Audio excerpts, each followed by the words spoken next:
নমস্কাৰ আন্তৰিক স্বাগতম জনাইছো এডুকেয়াৰ জিকেলৈ আৰু দিব খুজিছো এটা ব্ৰেকিং নিউজ এটা অতিকৈ ভাল খবৰ এই খবৰ টেট সম্পৰ্কীয় আৰু টেট উত্তীৰ্ণ সকলোৰে বাবে এই ভাল খবৰ আনকি যিসকলে টেট পাছ কৰা নাই যিসকলে বিএড বা ডিএলএড কৰি আছে আৰু টেট দিম বুলি ভাবিছে তেওঁলোকৰ বাবেও এই খবৰটো অতিকৈ ভাল খবৰ ভিডিওটো ভাল পালে লাইক কমেন্ট আৰু শেয়াৰ কৰিব আৰু যদি হে এতিয়ালৈকে আমাৰ চেনেলটো সাবস্ক্ৰাইব কৰা নাই সাবস্ক্ৰাইব কৰিব যোৱা বছৰৰ অৰ্থাৎ 2020 চনৰ 13 অক্টোবৰত এখন মিটিং হৈছিল কেন্দ্ৰীয় চৰকাৰৰ শিক্ষা ব্যৱস্থাৰ ওপৰত এই মিটিংখন হৈছিল আৰু ইয়াতে এটা সিদ্ধান্ত লোৱা হৈছিল সিদ্ধান্তটো কি আছিল আপোনালোকৰ হয়তো বহুতৰে মনত আছে বা বহুতৰে হয়তো অলপমান মনত নাথাকিব পাৰে আমি ভিডিও বনাই আপোনালোকৰ সৈতে এই কথাটো শেয়াৰ কৰিছিলো বিভিন্ন ধৰণৰ সিদ্ধান্ত লোৱা হৈছিল এই মিটিংখনত আৰু ইয়াৰে 7 নম্বৰ যেটো এজেন্ডা আছিল ইয়াতে আছিল consideration of the issue related to extension of validity of teacher eligibility test from 7 years to life time যে টেট অনুষ্ঠিত হয় টিচাৰ এলিজিবিলিটি টেষ্ট হে সেন্ট্ৰেল টেটেই হোক বা প্ৰতিখন ৰাজ্যত অনুষ্ঠিত হোৱা টেট সমূহে হোক primary TET high school TET higher secondary জি টেট নহওক কিয় তাৰ সাৰ্টিফিকেটখনৰ ভ্যালিডিটি সাধাৰণতে 7 বছৰ থাকে আৰু সেই ভ্যালিডিটি লাইফ টাইম কৰাৰ কাৰণে সিদ্ধান্ত এটা গ্ৰহণ কৰা হৈছিল আৰু আজি কি খবৰ আহিছে আৰু আজি এই সিদ্ধান্তটো এক প্ৰকাৰ কাৰ্যকৰী হ'ল চাওক আজি কেন্দ্ৰীয় শিক্ষা মন্ত্ৰী ডক্টৰ ৰমেশ পোখৰিয়াল নিশাংক ডাঙৰীয়াই তেখেতৰ অফিচিয়েল টুইটাৰ হ্যান্ডেল যোগে এই কথা প্ৰকাশ কৰিছে Validity period of teachers eligibility test TET qualifying certificate has been extended from 7 years to lifetime with retrospective effect from 2011. 2011 চনৰ পৰাই ইয়াৰ বৈধতা আৰম্ভ হ'ব এনেকুৱা নহয় যে নতুনকৈ টেট পাছ কৰাৰ ক্ষেত্ৰত এই কথাটো প্ৰযোজ্য হ'ব 2011 চনৰ পিছত যিমান টেট অনুষ্ঠিত হৈছিল যিসমূহৰ হয়তো 2011 ৰ টেটৰ সাৰ্টিফিকেটৰ ভ্যালিডিটি 2018 চনতে শেষ হ'ব লাগিছিল এতিয়া আৰু তেনে নহয় সকলো টেট উত্তীৰ্ণৰ সাৰ্টিফিকেটৰ ভ্যালিডিটি এতিয়া লাইফ টাইম বৈধ থাকিব এবাৰ টেট পাছ কৰিলে আৰু সেই সাৰ্টিফিকেটখনৰে গোটেই লাইফ টাইম আপুনি শিক্ষকৰ পদৰ বাবে এপ্লাই কৰিব পাৰিব আৰু এই কথা অফিচিয়ালি ইতিমধ্যে ঘোষণা কৰা হৈছে সো ইয়াতে তেখেতে নোটিফিকেশনখনো সংলগ্ন কৰিছে নোটিফিকেশনখনত কি লিখিছে আমি চাম এই টুইটৰ সেকেন্ড পাৰ্টত কি লিখিছে এবাৰ চাই লও নিশাংক ডাঙৰীয়া এই টুইটৰ সেকেন্ড পাৰ্টত লিখিছে respective state governments UTs to take necessary action to revalidate issue fresh certificates to candidates whose period of 7 years elapsed already এতিয়া ৰাজ্য চৰকাৰ সমূহে বা কেন্দ্ৰীয় শাসিত অঞ্চল সমূহে নিজৰ অঞ্চলত নিজৰ ৰাজ্যত যিসমূহ টেট সাৰ্টিফিকেটৰ ভ্যালিডিটি ইতিমধ্যে পাৰ হৈছে তাৰ বাবে তেওঁলোকে এটা কাৰ্য ব্যৱস্থা হাতত ল'ব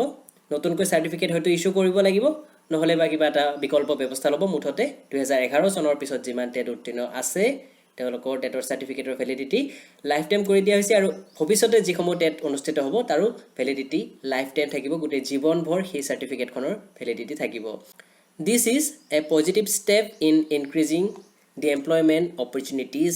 in the teaching field নিতান্তই বহুত ভাল কথা কৈছে ডাঙৰীয়া ৰমেশ পোখৰিয়াল নিশাংক ডাঙৰীয়াই তেখেতে লগতে অফিচিয়েল অৰ্ডাৰ কপিও সংলগ্ন কৰিছে সো অৰ্ডাৰ কপিটো আমি এতিয়া ভালদৰে চাই লম যে অৰ্ডাৰখনত আসলতে কি লিখিছে ministry of education validity period of teacher eligibility test qualifying certificate extended from 7 years to life time Shri Ramesh Pokhriyal Nishank এখন প্ৰেছ বাৰ্তা আৰু প্ৰেছ বাৰ্তাখনত এই কথাখিনি ভালদৰে উল্লেখ কৰিছে union minister Shri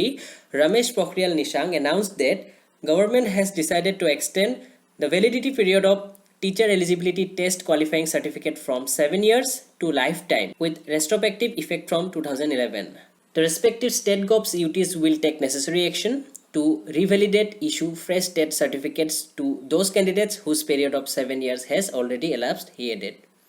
Shri Pokhriyal said that this will be a positive step in increasing the employment opportunities for candidates aspiring to make a career in the teaching field.